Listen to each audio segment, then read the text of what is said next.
The need for help is urgent in places like Dayton, Ohio. We need more boots on the ground for law enforcement. In this county, they lost more than 500 people last year.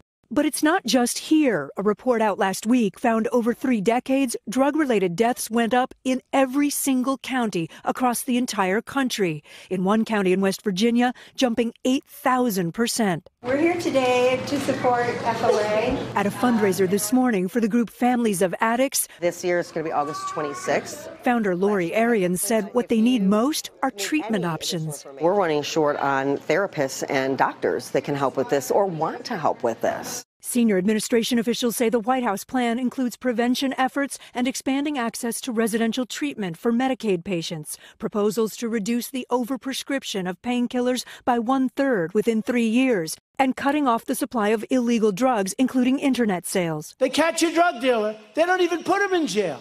The most controversial part of the White House plan, stricter penalties for drug traffickers, even seeking the death penalty where appropriate under current law. Many who work in the substance abuse field strongly oppose that. It worries me that we're not learning from some of the mistakes of the war on drugs. We can't arrest our way out of this problem.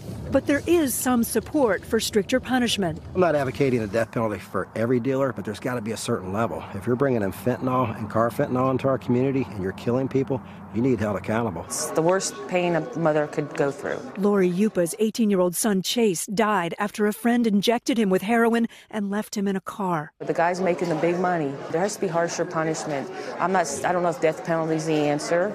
I mean, but something has to give. Dr. Andrew Kolodny, who attended a recent White House summit, worries the plan is more talk without enough action. If we really want to see overdose deaths start to come down, we have to build out a treatment system that doesn't exist yet.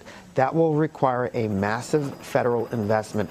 Hey, NBC News fans, thanks for checking out our YouTube channel. Subscribe by clicking on that button down here, and click on any of the videos over here to watch the latest interviews, show highlights, and digital exclusives. Thanks for watching.